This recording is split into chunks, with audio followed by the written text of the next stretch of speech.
Welcome back to Consider This. I'm Sharaad Kuttan. My guest, Tan Sri Abdul Rashid Abdul Rahman, is the chairperson of the Electoral Reform Committee, tasked to look at changing our election system to something that conforms to international standards and best practices and will deliver a democratic election system.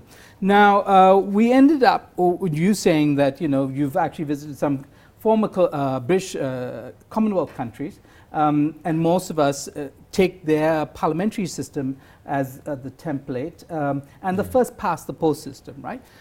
Which very simply means that the person with the largest number of votes in a constituency, even if it's not a majority, takes that seat, and then the composition of the assembly follows from that. Now, there are problems, very well recognized problems. What is it that you think ought to be changed? I mean, are you thinking of wholesale change at state level, at the federal level, for Sabah and Sarawak? How are you thinking about managing the change of our electoral system?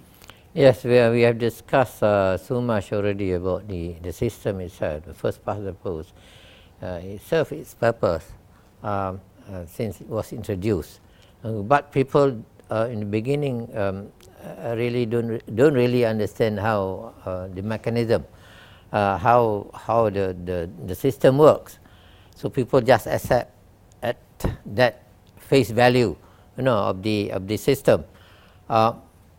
We are talking about the other systems that exist. Not all Commonwealth countries are using the first past the post anymore. Right, they've changed, haven't they? Yes. The two countries that they are retaining, but with a lot of changes in between, Britain and Canada. The rest have changed either to proportional representation system or what they call mixed system. Right, a mixed member proportional system. Mixed member proportional system, and partly first past the post, partly proportional. But of course, we can always look at the both system, and perhaps we apply with some changes to our situation. Right. I understand, and this came out in a report recently, that the thinking seems to be that at the state level, for the state assemblies, you will propose to maintain the first past the post system, but for the federal assembly, that we will have a mixed proportional system, meaning that an individual voter will get two votes. One that will elect a member of parliament that is representative of that constituent, but also from a party list, and that will change things. So what is the thinking behind this new idea or adoption of this new system? We look at the requirement, how people look at the wakil rakyat, representative. At state level, people still need wakil rakyat. Because wakil rakyat are looked upon as welfare officers. The welfare is actually what is important to the people. Though the idea is that they're lawmakers, right? Not just welfare officers. We know they are lawmakers, but they are more involved.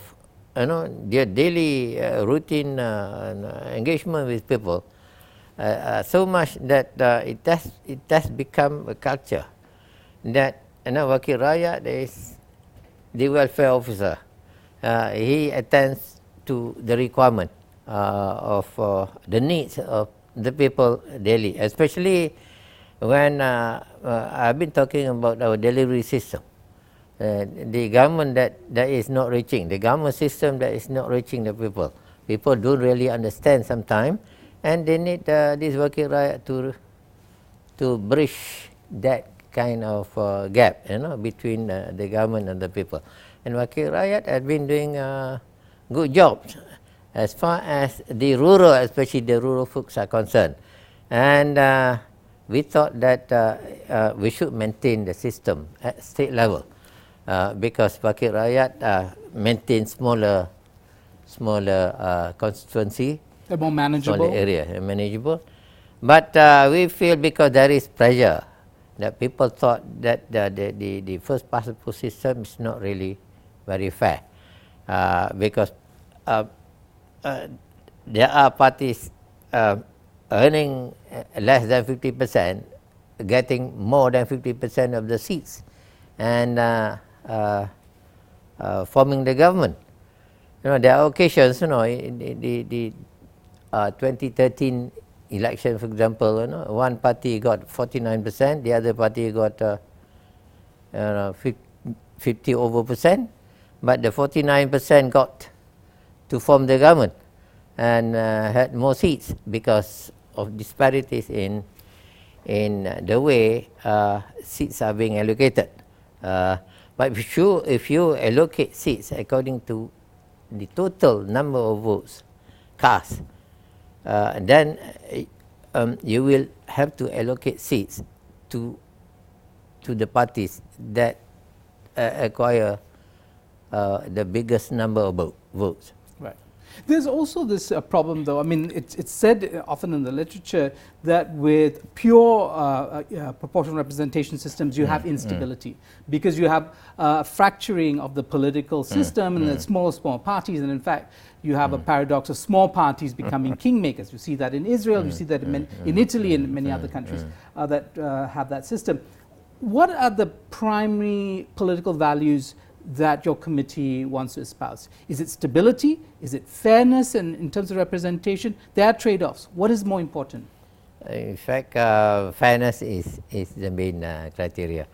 What is important here, and people should know, that even the smallest party will have a chance of putting in their representative in the Dewan. For example, the parties belonging to the minority group will have representative, because we will have to set up the rules that, you know, if you achieve certain number of votes, you will get certain seats in the Dewan. At the same time, we can always allocate seats, as they do in Australia, in New Zealand, to the natives, to the indigenous people. And we have our orang asli here, who should be given some consideration to have their reps. Right, because orang asli have had a senator since independence, yes, right? Does your, and very quickly, does your reform agenda also include looking at Dewan Negara reform? No, not Dewan Negara, but we hope to introduce a system where they will be allowed to have some a good number of seats in the Dewan without having to compete with the rest of the people, the masses. Okay, I understand. Okay, we're going to take another short break and we'll be back with Consider This.